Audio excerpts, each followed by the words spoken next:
इससे 48 दिन में हमारा सिस्टम एक चक्र से होकर गुजरता है, जिसमें 3 दिन ऐसे होंगे जब आपके शरीर को भोजन की जरूरत नहीं होती।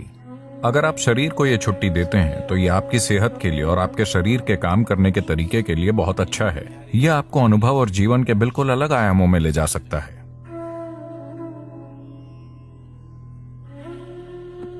अगर आप शरीर के स्वाभाविक चक्र पर ध्यान दें तो मंडल नाम की एक चीज होती है। हर 40 से 48 दिनों में सिस्टम एक चक्र से गुजरता है।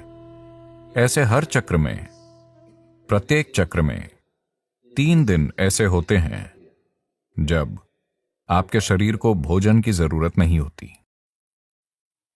अगर आप अपने शरीर के काम करने के तरीके के प्रति जागरूक हैं तो आप जान जाएंगे कि आज मेरे शरीर को भोजन की जरूरत नहीं है और बिना किसी कोशिश के उस दिन आप भोजन के बिना रह सकते हैं। अगर आप इस चक्र पर ठीक से गौर करते हैं तो अगर यह जागरूकता मौजूद नहीं है कि वो कौन सा दिन है, तो उसके लिए भारत में एक दिन तय किया गया है जिसे एकादशी कहते हैं। इसका मतलब है पूर्णिमा से 4 दिन पहले और अमावस्या से 4 दिन पहले लोग खाना नहीं खाते। वो सुबह उठते हैं, कोई नाश्ता नहीं, कोई लंच नहीं। सूरज डूबने के बाद ही वो एक बार भोजन करते हैं। इसका उद्देश्य है सिस्टम को अपना तालमेल ठीक करने की अनुमति देना। अगर आप ये छुट्टी देते हैं तो यह आपकी सेहत के लिए और आपके शरीर के काम करने के तरीके के लिए बहुत अच्छा होगा, क्योंकि खुद को ठीक करने के लिए सिस्टम को वो समय चाहिए। हर दिन भोजन, ये शरीर के लिए बहुत मेहनत का काम है। इसे थोड़ी छुट्टी दीजिए। अगर आप उपवास नहीं कर पा रहे तो एक दिन आप कुछ हल्का ले सकते हैं, शायद सिर्फ फलों का रस या कुछ और जो सिस्टम के संभालने के लिए ज्यादा हल्का है। निश्चित रूप से आपका शरीर बहुत आभारी होगा। हाँ, हर दिन इसे पके हुए भोजन से लादना अच्छी बात नहीं है। तो इसका आध्यात्मिक महत्व क्या है? क्योंकि ये एक सफाई है। अगर आपका सिस्टम जीवंत नहीं है तो आपको कुछ भी आध्यात्मिक करने की इच्छा नहीं होगी। आप सुस्त महसूस कर रहे हैं। For a meditator, the biggest enemy is sleep. एक ध्यान करने वाले के लिए उसकी सबसे बड़ी दुश्मन नींद है। यहां आंखें बंद करके बैठना और पूरी तरह से सतर्क रहना, इसके लिए कुछ और ही चाहिए। ज्यादातर लोगों के लिए अगर वो आंखें बंद करते हैं तो सो जाते हैं। तो यहां बंद आंखों के साथ बहुत सतर्क रहते हुए बैठने के लिए शरीर में एक स्तर की जीवंतता की जरूरत होती है। तो इस जीवंतता को पैदा करने के लिए हम इस पर गौर करते हैं कि कैसे खाएं, क्या करें, कितना खाएं, ये सारी चीजें। ये आध्यात्मिक नहीं है, लेकिन इससे सही किस्म का शरीर तैयार होता है। अभी अगर आपका शरीर बहुत सुस्त महसूस कर रहा है, मैं आत्मज्ञान की बात कर रहा हूं, तो क्या करें, है ना? तो इसे जीवंत और सतर्क रखना और शरीर को दर्द और समस्याओं से मुक्त रखना महत्वपूर्ण है, क्योंकि सिर्फ तभी आप किसी बड़ी चीज की तलाश करेंगे। अभी आपके पैर में दर्द है, बहुत ज्यादा दर्द है। भगवान प्रकट होते हैं, आप क्या मांगेंगे? पैर का दर्द चला जाए। आया ना? आप और क्या मांगेंगे? आप इतना ही मांगेंगे, है ना? क्योंकि शरीर आपके ऊपर इस तरह की ताकत रखता है। जब तक आप इसे एक स्तर की सहजता में नहीं रखते, यह हर दिशा से आप पर हावी रहता है कि नहीं?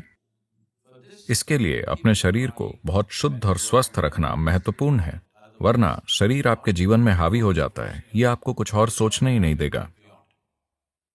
अभी अगर आपके शरीर में कहीं वाकई दर्द शुरू हो जाए, बस आपकी छोटी उंगली में वाकई बुरी तरह से दर्द शुरू हो जाए, आपकी किसी भी चीज में रुचि नहीं है, न भगवान में, न आत्मज्ञान में, न ध्यान में, कुछ भी नहीं। आपकी रुचि सिर्फ इसी में है कि नहीं?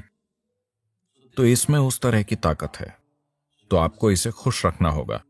सिर्फ तभी ये आपको कुछ और करने देगा, वरना ये आपको कुछ नहीं करने देगा। तो उस संदर्भ में बीच बीच में उपवास रखना, शरीर को छुट्टी देना ताकि वो खुद को ठीक कर सके, अपनी जीवंतता वापस ला सके, ना कि भोजन के साथ सुस्त बन जाए, ये महत्वपूर्ण है। उपवास करने के बजाय अगर आप बस एक भोजन और अगले भोजन के बीच पर्याप्त अंतराल रखते हैं, अगर मैं ये कहता हूं तो आप योग छोड़ देंगे। एक भोजन और अगले भोजन के बीच 8 घंटे का ब्रेक होना चाहिए हमेशा। अगर आपके लिए 8 घंटे संभव नहीं है तो कम से कम 5 घंटे का ब्रेक जरूरी है। खाने से पहले आपको एक स्तर की भूख महसूस होनी चाहिए। भूख लगने से पहले अगर आप सिस्टम में भोजन डालते हैं तो सिस्टम सुस्त बन जाएगा, ये जीवंतता को नहीं जानेगा। जब मैं कहता हूं जीवंतता, तो मैं बस आपके अभी जागे हुए होने की बात नहीं कर रहा हूं। हम में से हर कोई अभी जीवंतता के एक ही स्तर पर नहीं है। हम एक ही तरह का खाना खा रहे हैं, एक ही हवा में सांस ले रहे हैं, एक ही जगह पर हैं, लेकिन हमारे अनुभव का स्तर एक जैसा नहीं है।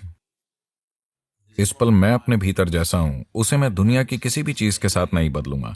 अगर आप मुझे पूरी दुनिया दे दें तो भी मैं सौदा नहीं करूंगा, क्योंकि ये उससे बहुत बड़ा है और ये हर किसी के लिए संभव है। ये सिर्फ इसलिए नहीं हुआ है क्योंकि जरूरी ध्यान और सिस्टम के साथ जो किया जाना चाहिए वो नहीं किया गया। तो इंसानी जीवंतता अलग अलग स्तरों पर कई अलग अलग आयामों में हो सकती है। यह आपको अनुभव और जीने के बिल्कुल अलग आयामों तक ले जा सकती है। तो शरीर को अच्छी तरह से रखना एक बुनियादी जरूरत है। आपको एक महान एथलीट या ऐसा कुछ होने की जरूरत नहीं है, लेकिन इसे बस सहज रखना, ताकि अगर आप यहां बैठते हैं तो आपको हर समय हिलना डुलना ना पड़े।